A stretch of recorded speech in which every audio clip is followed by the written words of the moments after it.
అందరికీ వందనాలు తెలియజేస్తున్నాను. ఈరోజు దేవుడు ఇచ్చినటువంటి వాగ్దానము ప్రకటన గ్రంథము 4వ అధ్యాయం 1వ వచనంలో వ్రాయబడినట్టుగా, ఇక మీదట జరగవలసిన వాటిని మీకు కనపరిచెదను. దేవునికి మహిమ కలుగును గాక.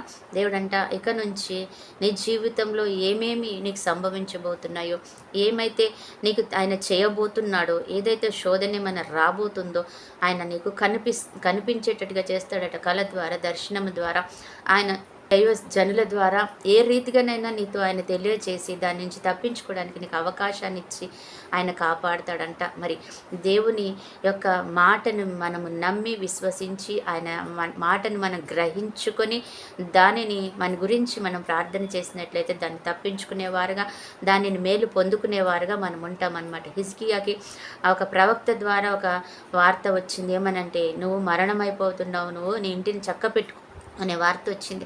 వెంటనే ఆయన ప్రార్థన చేసుకున్నాడు, అయ్యా నా యొక్క మంచి పనులను జ్ఞాపకం చేసుకో, అయ్యా నన్ను జ్ఞాపకం చేసుకో, నీ సన్నిధిలో నేను ఎలా ఉన్నానో నన్ను జ్ఞాపకం చేసుకో, నాకు ఆయుష్ పెంచు ప్రభు అన్నప్పుడు ఆయన తిరిగి 15 సంవత్సరాల ఆయుష్ను ఆయనకి ఇచ్చాడంట. ఒకవేళ అది ఆయనకు తెలియకపోయినా, ఆయన అడగకపోయినా ఆ 15 సంవత్సరాల ఆయుష్ ఆయనకి దక్కకపోను కదా. యోసేపు కూడా కళల ద్వారా నువ్వు గొప్పవాడు అవుతావు, మంచి స్థానంలో ఉంటావని ఆయన చెప్పినప్పుడు తన అన్నలు తనకు నమస్కారం చేస్తారన్నప్పుడు ఆయన దానిని నమ్మి దాని మీద నమ్మకం పెట్టుకొని ఎన్ని శ్రమలు వచ్చినా, ఎన్ని అడ్డంకులు వచ్చినా ఆయన విశ్వాసము, ఆయన దేవునిలో ఉండడాన్ని మర్చిపోలేదు, వెనకడుగు వేయలేదు. కాబట్టి ఒక రోజు రానే వచ్చింది, తన అన్నల కంటే పై స్థానంలో ఉండి వారు నిజంగానే నమస్కరించే పరిస్థితిలోకి ఆయన తెచ్చుకున్నాడు. ఈ రీతిగా మరి దేవుడు నీతో కూడా మాట్లాడబోతున్నాడంట. నేను నిన్ను హెచ్చిస్తానని, గణపరుస్తానని, నీకు రాబోయే శోధన నీకు ముందుగా తెలియజేస్తాను అని దేవుడు నీతో మాట్లాడుతున్నాడు. కాబట్టి మనము వాటిని గ్రహించువారుగా ఉండాలి, మనం ప్రార్థించుకునేవారుగా ఉండాలి.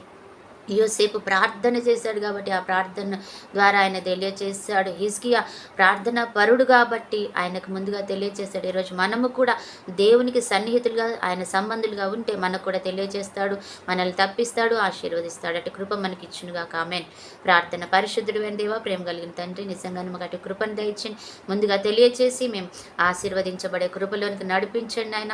ఎంతమంది బిడ్డలైతే ఈ రోజు తండ్రి ప్రవేశం వేదనలో, దుఃఖంలో, అనారోగ్యంలో తండ్రి అసమాధానంలో ఉన్నారో, కుటుంబ సమస్యలతో వారందరినీ దీవించి వాటినన్నింటినీ కొట్టివేసి దీర్ఘాయుష కృప కాపుదల దయచేయండి. ఈరోజు బర్త్డే, మ్యారేజ్ డే జరుపుకునే బిడ్డలను దీవించండి, ఆశీర్వదించండి, రెండంతల ఆత్మతో నింపుకోమని యేసే శ్రేష్ఠ నామంలో ప్రార్థించి అడిగి వేడుకుంటున్నాం తండ్రి. ఆమేన్.